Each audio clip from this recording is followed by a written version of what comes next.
Let's go. What's up, bro? We got a podcast in the metaverse, bro. Yeah. Who knew that this is what it was all building up to through the entire first season? And now we are here kicking off season 2 with all of you guys, a live studio audience. Let's go. Every Tuesday. A podcast. We didn't even know what was happening. We were 15 episodes into this. It seems to be helping and impacting a lot of people. We'll see you every Tuesday on the Well Metaverse podcast. Peace. I don't know why I chuck deuces. Like I don't chuck deuces. What was that? What do you got there? I see you. Yeah. Did you see me backstage doing this while we were waiting? Yeah. Yeah. Boom.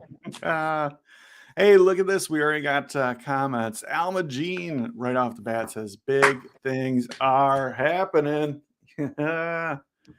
Indeed, they are. Alma. I got to tell you, I got to talk about Alma Jean for a second here because on Sunday, we launched some big changes in the Soapstone. And a lot of them impact like her area of expertise and control. And she has leaned into this thing like a bull in the wind. I don't know if that's a saying, but it should be a saying if it's not. But she is she's on top of the changes. She's leading people through the changes. It's really, really good stuff. So Alma, shout out to you, my friend. Thanks for being you. Zach, listen. Yeah. What's up, Zach, the artist? I can imagine being in an office building, a corporate setting with Alma Jean. She would be the person who runs the office, who's like, she like, hey, see Alma Jean. You know, so she, like, yeah. She's Alma peripheral. Yeah, she's peripheral vision is what's going on. Like absolutely. Like we might say, hey, we're going this way. And she's like, okay, but this is what's happening over here. And this is what's happening over here. She's peripheral vision. Terminator. Hey, guys. Hello. Yeah, and the office building like that. Yeah, did you check with Alma Jean on that? Like, right. That was going on? Yep, that's right. And Jackie, not to be outdone by Terminator, she says, hey guys, with 3 exclamation points and the clapping emoji. Yeah, what happened to that, Stern? Stern, I got your message, man. Well, I think I saw that you messaged me. I didn't read it all, but yeah. Thank you, sir. I couldn't do it without you and the awesome team you're building. Man, this is you're building a team. Yeah, I don't know if it's come up or not, but we if we look back over the past episodes, I think building the team has been a Why would you do that? Yeah. Right. Isn't it better to take the fall yourself? Yeah, absolutely. Yeah. Speaking of team, man, it's been a while since I've like kind of had a chance to dig in with you and find out, man, how is this new role of shepherding and being a lead pastor and having a team of people around you? What's going on with that? Man, where do I start, bro? It's so what I'm seeing is, I'm going at it, tackling everything in quarters. So first quarter, I had a certain strategy. And then second quarter, I had a certain strategy. But I've noticed that a shift has happened with me, man. And it's like I'm not even trying to, not even necessarily being intentional about this. Well, now I am intentional. But I'm kind of like really settling into this shepherding role. I'm watching. It's almost like I'm able to sit on the sidelines watching myself kind of like growing to this person. And it's like, whoa, look at Earls. Man, it's pretty, because I'm seeing the work in me. I'm like, it's pretty awesome. Yeah. It's pretty amazing to see. Not in terms of a brag, but just like, whoa, whoa, I'm making this. It's almost like the best movie I can think of is maybe Spider-Man or Unbreakable. When these guys and girls recognized that they had these um, abnormal abilities Mm-hmm. that was helping people. Yeah. And so I'm recognized, like I'll have a look, like a sense or a nudge to do certain things, and like, whoa, it's even the messages that I feel like the Lord is leading me to speak on Sundays, and just like I just feel it, this sense, this nudge to communicate about this thing, and the feedback, bro. It's good, huh? It's man, one brother called me. So yesterday, first phone call of the day. One of the bros called me, like he said, "Bro, I don't know how you read my mail like this." He said, "But I was thinking while you were talking, how in the world is this dude saying everything that I need to hear right now?" Mm. And then another lady, this lady, not another lady, a lady said, she texted me, and then I saw her number on the call ID here in my office, and I just picked it up like, "Hey, dude, she's crying." Mm. And just say, "Hey, I Mm. wasn't there yesterday, but I was able to watch online." And let me just tell you, if you ever doubted if you were called to do this, please stop. Mm. Because every single week, every single Sunday, God uses you to say some things about me that only He knows.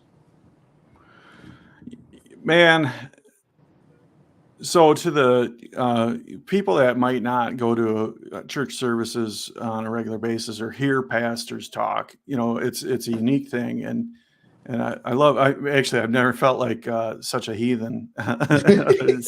They say you can tell where people's priorities are by they wear it on their chest. And what is like, Listen, dude, Soapstone can be like church sometimes. yeah, yeah. Man, yeah. But something wild happens when, like, there's been something wild that's happened to me when I've gone into a church service and been open to receive from God, like go in seeking a word from the Lord, and times when I've gone into a service, Hey, the why did you say pastor, Lord like that? Seeking the Lord, message from the Lord. the Lord. I think I must have learned it coming up in the Lutheran church, and now, yeah. I'm sorry. I'm sorry. I tell you, like that, it's funny. Sometimes people are like, "Yo, what's up, man? Like, we gonna go out there and we gonna represent." Now, I mean, we gonna talk about the Lord and Yeah, I'm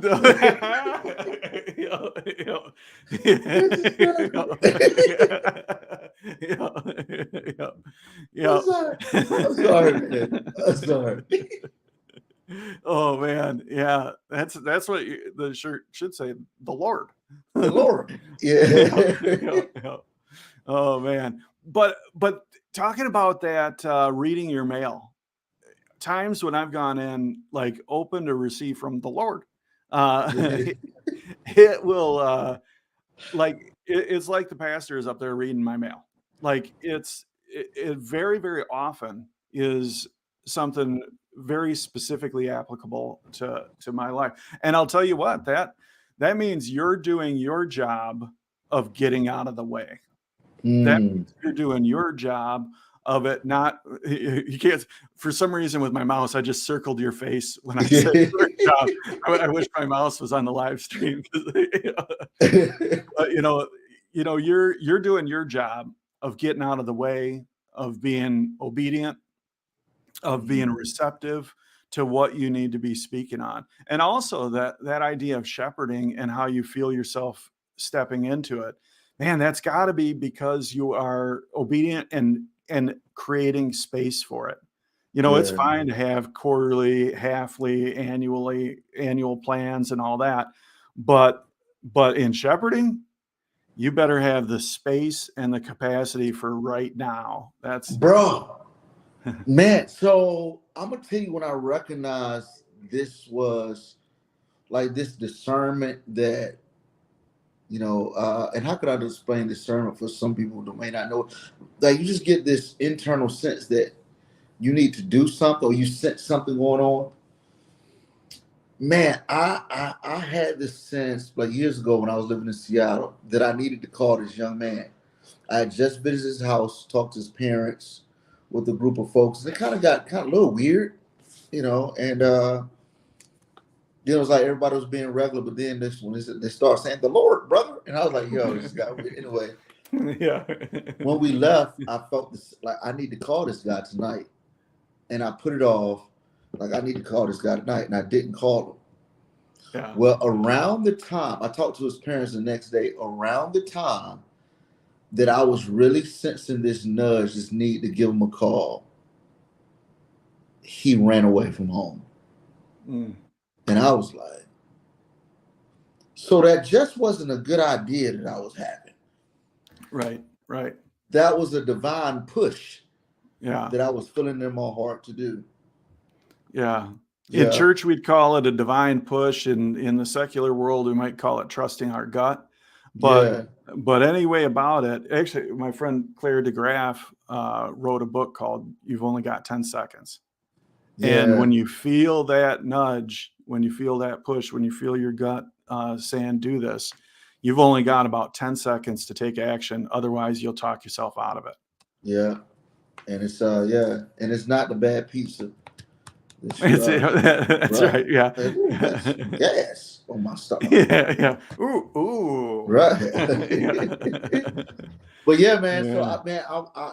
So I want to say this to anybody watching. Like, hey, if you don't go to church, or if you just want to, what in the world is it like to hear Jason Earls act a fool on stage, not telling jokes but speaking? I want to invite everybody to start tuning in. It's something I want to do, kind of like establish like a global friendships with people who don't live in the North Texas, Dallas area, just to tune in and become kind of like a friend partnership. We go steady, but not necessarily. Nice. Yeah. So just, man, you can ngbf.org or just follow me at, and I'll start pushing some stuff out. But this website is ngbf.org, and we're on YouTube and Facebook. I think it's NGB Fellowship, all one word, NGB Fellowship.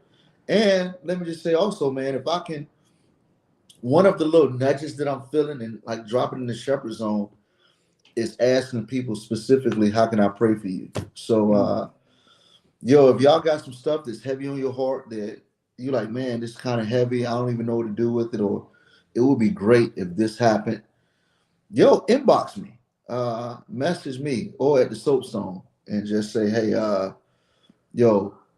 Jason, pray for. That's all you got to do is just say, Jason, pray for, and I pray for you. No strings attached. Just write your prayer request on the back of a blank check and mail it to me. Make sure that's signed. Hey, Solaris says, good morning, guys. Good to see you in the house. Good morning, Solaris. But seriously, all jokes aside, if you got some stuff that's heavy on your heart or just something that you need, just drop us a note. Just like, pray for Jason, pray for, and I got you, homies. I got you. Yeah. It's so interesting because typically our talks here are very focused on, what's just going on. But every once in a while, we end up going kind of deep on faith, which both you and I are men of faith, and what I would consider myself a non-intrusive man of faith. I'm very, very open to having friends of all different faith backgrounds. Absolutely. And that.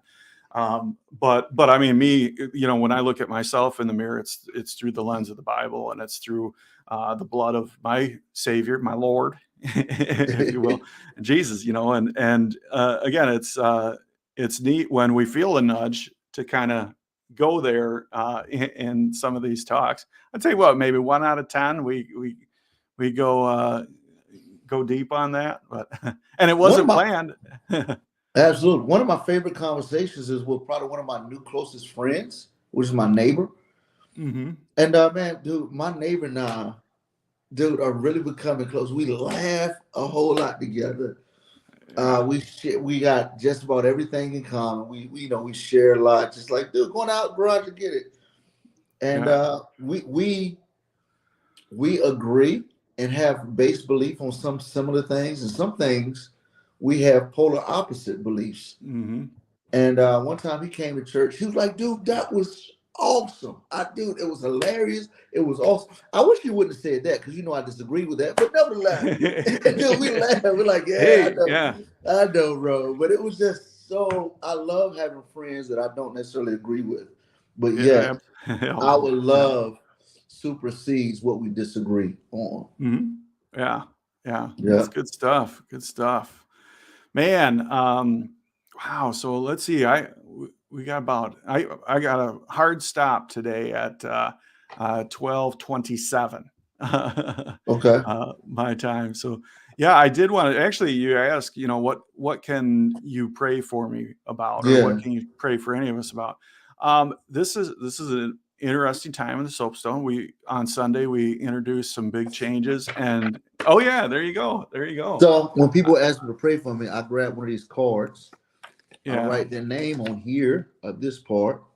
Uh-huh. I write their cell phone number at the bottom or email Okay. address, and then I write their request. So whenever I pray for them, I just can send them a. If I think about them, I just go in here, pick out the name, and then boom. Nice. Nice. Well, you can write one up for me. My cell phone is no, I'm just kidding. You That's got it. fine. But yeah, that the team within the Soapstone and everybody within the Soapstone would be able to confidently navigate change. Mm, That's because it's hard. Like we introduced a new tier of team members in the Soapstone, which we're calling contributors. And okay. the goal that we were trying to achieve, the thing that we were trying to solve, is we wanted to make it as easy as possible for people of the Soapstone to be able to engage with the Soapstone. Yeah. It's Oh man. Oh, I'm clicking it at the same time as Lally's backstage clicking it. Our friend Richard says pivot. Pivot. Wait, that's Yeah, COVID yeah. talk. Which yeah, yeah, yeah. That's our friend Orion Dreams too. So um oh, he also has a comment here. Having friends with opposite views as you shows how mature you are. Absolutely. I Absolutely. disagree. Take that off. I'm just Oh, good stuff. kidding. Good stuff. Yeah. So this is a change, because there are people who have worked very, very hard to become part of the Soapstone team, and then to open it up and say, hey, now we're going to make it easier for people to become part of the team. That could be a hard change to deal with. Yeah. Also, along with that, are you texting me? I feel like you're shooting me a text saying prayed No, for you or I was something. just writing. I was making sure I had your number down. Oh, Look, gotcha, I gotcha. have your number memorized. Yeah, yeah, yeah. It's 161. I'm just playing. Close. It's got some of those numbers in it. But so that can be tough. But then also, the people that, well, we talked about this early on, to have a process in place to certify people. Yeah. So it's easier to get involved, but now it's going to be harder to become certified. There will be a few more steps to go through, but then once people go through that, they can become certified soapstone producers. And Right. then we even added in a layer on top of that. The people that we've seen grab the mantle of the soapstone and really embody the spirit behind it and what we're all about, those people we want to empower as mentors. So they're the ones that are going to be providing training to the new people that come on and all this. So, Yeah. but I mean, when you add all these layers and changes in together, man, it can be tough to navigate that change. But so far, everything I've seen from our team is like it's so encouraging, because anytime you make a change, it's like, are we doing the right thing? But seeing the response and seeing, 95% of what's happening, it's just super, super encouraging. So here's the question: why has it been? What do you think the formula is that makes it so easy for them to navigate through? So, boy, that's a great question, man. Thanks, man. So I think the reason why it has been accepted, or the reason why it's been well received so far, is first, this wasn't just something that I dreamt up and said, hey, we're going to make this change. These were reoccurring challenges and issues that many people were seeing, and there are things that we needed to solve. So that's one thing. The change addresses issues that were felt by many. Yeah. And then two, our lead team, the team of our leads that get together and really help shape the direction of the Soapstone. We've been working on this and talking about this for probably 6 weeks. We've been really trying to figure it out together as a team. And sometimes that's been differences of opinions saying, no, we should not go that direction. We should not do that. And other people saying, yes, we should, Right. and that's fine. As long as it's respectful, spirited debate is a wonderful thing. So that was there. And then also, even though 100% of the people didn't receive it this way, I wanted to make sure that these changes were a gift to everybody, that everybody ended up ahead because of these changes. And they did. The people that wanted to get involved are ahead because they can get involved more easily. The people that have worked their way up to being a producer, they're ahead because they're now a certified Soapstone producer. And as time goes on, that title is going to mean more and more, and then of course the group of people that are also ahead because they've been promoted to a certified Soapstone mentor.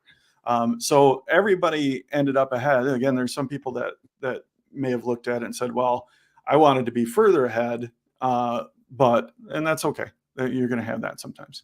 But indeed, so good, bro. So how do you say that I know we got a few minutes left. How do you say that? How can one translate that to their own organization or business company that they are leading in? Another great question. I would say be sensitive to the sustaining problems, or challenges, or the pain points that the team is feeling. Be sensitive and aware of those for long term. So all of our efforts should be focused on addressing those pain points. That's the first thing. And then also, the second thing is, don't think you got the answer, because you don't. I'll tell you what, even like when we laid this out, So this is after several weeks with the lead team polishing. This is after a bunch of observing things and all this.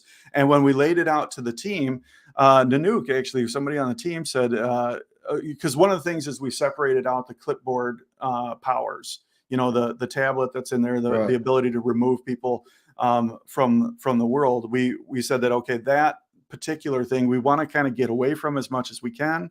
So we're going to have that tablet only accessible by the mentors and the leads. Well, a new mentor, Nanook, he came out and he said, well, how about if we change it and just have a clipboard for everybody, but just remove the remove from world? And it was a brilliant idea. And the next day, our friend Ace the Bass had it scripted, and we published with all that. Are you calling me? Ace the Bass is Ace the man. The Bass. All right. Orion says, having people that are genuinely having fun while volunteering our time, and not only doing this for the paid opportunities, in my opinion, is why it works so well. Oh, yeah. Plus, we all pretty much think of each other as family. That's it. Take everything I said and just like put that in second spot behind what Orion just said. That's exactly right. Mayhem's optimistic about the future. He said, "I can't wait to train the next wave of Mayhems." Insert evil laughter here. Yeah.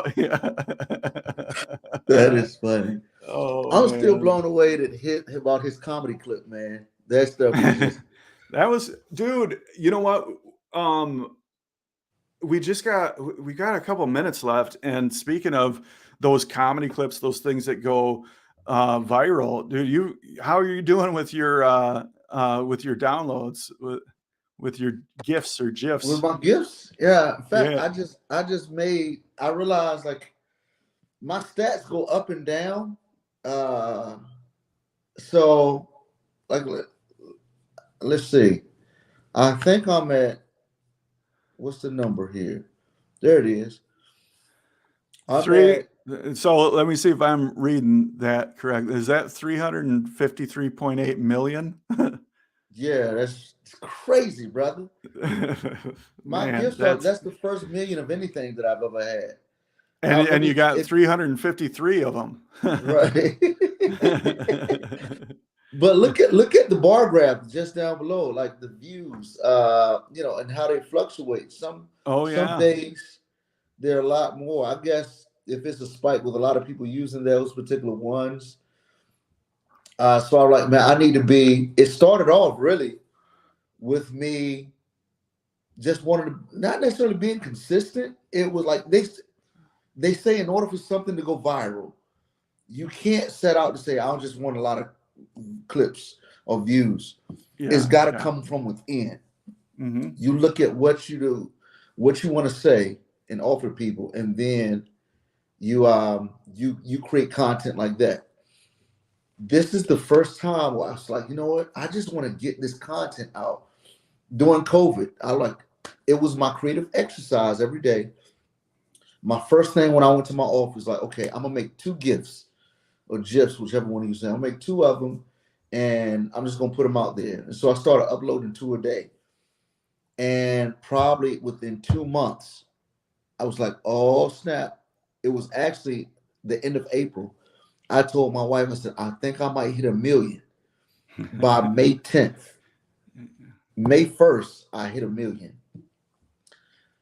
By June, So to pull that into context, that's 2 years ago. 2 years ago. 2 years ago, you hit 1 million.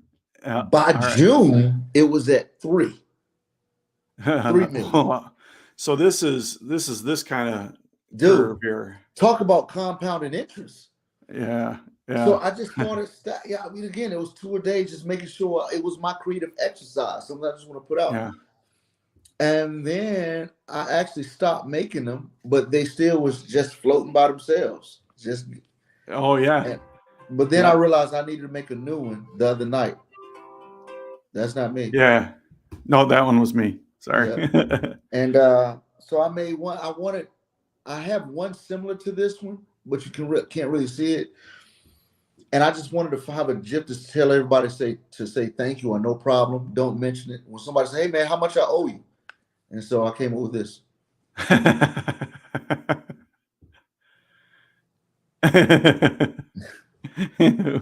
There it is. Yeah. You know, one thing that I notice about that right there is it's not Jason Earls branded. It's you, Right. but people don't have to like they can grab value from that without even really knowing who you are. Yeah. You know, they can just grab it and run with it. And there you go. That's how do you make something go viral? You make it not about you, but about the person that's going to consume or use or share that content. That's where it's at right there. So good. Good stuff. Good stuff. Man, you know what? Lally, how you doing back there? Give me a thumbs up if we can pull you out in front here. Okay. All right. She's nodding. Hey, there she is. There she is. Yeah. So earlier we said we can tell what's on people's heart by their shirt. Mine's the Soapstone. Jason's is Jesus. What's on your shirt there? Rock and Roll Hall of Fame. Rock and roll, baby. Rock and roll. Cleveland. Listen, if you've never been to Cleveland, you are missing out. That is one awesome place. I loved it. Cleveland totally Indeed. does rock. I loved it. So Indeed. highly recommend. I went there just to go to Cleveland. I went there for business once and loved it so much I went back. It's a great place. Very cool. Very cool. Well, Lolly, Jason, I appreciate you. All you guys watching, I appreciate. I'll let you guys wrap it up and let everybody know what's coming up on Friday in World. And I will see you all soon in the Soapstone. Bye, Peace out, brother. Aaron. Bye. Okay, Jason. So Friday we're gonna have Yes. shoelace. Shoelace. And Diener, and Joseph Runner are all working on this amazing movie premiere. And they're going to tell us all about it on Friday. And then it's actually premiering Friday night. So it should be pretty incredible. And from what I understand, if you can't make the premiere, that it will be accessible. So you will be able to see it online. But it's a big thing that they've been working on for quite a while. So I'm excited to hear about it. It's going to be That's fun. good. I love what Richard said. Said, hey, Soapstone, G's, and rock and roll. That's all you need for a good time. Yeah. Cool. So who's on? So Good Morning Soapstone. Oh, tomorrow, Good Morning Soapstone. Trainer Cal Yeah. and I have Buffy Buffers coming on, and I know she's been on your show too. Yeah, And absolutely. she focused, I think, a little bit on her group things, and I think she's gonna focus a little bit more on her individual aspirations in the metaverse. Yeah. So it's gonna be fun. She's real popular, real well known, and made quite a name for herself. And now she's got some ideas about other things that she's working on. So we're gonna talk about that. It's gonna be Hey, fun. y'all. Tune in. Good Morning Soapstone, man. Buffy is so much fun to be around. She's fun. Yeah. And some awesome bills that she has. Some stuff going Yes. on. Yes. Cool beans. All right. Well, Hey, I love your bookshelf in the back too. That's pretty awesome. oh, do you like that? All my books? Yeah. Oh, they're over here. Yeah, over here. Pretty Yeah. awesome. Mm-hmm. Hey, I want to say this too. You posted a picture of you and your husband on the way to LA Dodgers game. I thought that was the absolute coolest. Man, for some reason I've not been able to get that out of my head. I'm just like, man, there's a cool couple that's having fun together. And man, it really gave me some aspirations. Like, make sure that my wife and I are going out on our own, doing fun stuff that's on a whole nother level. So shout out We to just you. talked about this very subject with some friends of ours, and we all kind of get tangled up in the business of life, right? Yeah, Our partners are there with us through the struggles, through all the tough stuff. And then some people have a tendency to do things with their friends, right? So, yeah, so it's the same exact example. Hubby's going out with his buddies, wifey's at home taking care of business, right? And I'm like, you gotta do those fun things together too. You really do. indeed. So we have a date And night every week. yeah, So and it's fun. so what I realize about date nights is sometimes we need to move past date nights just being out, like watching a movie, because you're really not necessarily building their relationship. You spending, I don't even know if that's quality time. You're just with each other watching a movie, Right. but find things that both of you all can participate in and doing things like that. That's what makes date night a really good Be investment. kids, do silly stuff. Go do Right, crazy, absolutely. silly stuff. Absolutely. Fun. Yep. Throw rocks at a train, stuff like that. And I'm just playing though. So you're getting arrested for that stuff. You rock, Okay. Lolly. Sweet. Well, thank you, and thank everybody for coming, and we'll see you next time. Boom. All right. Peace. Deuces.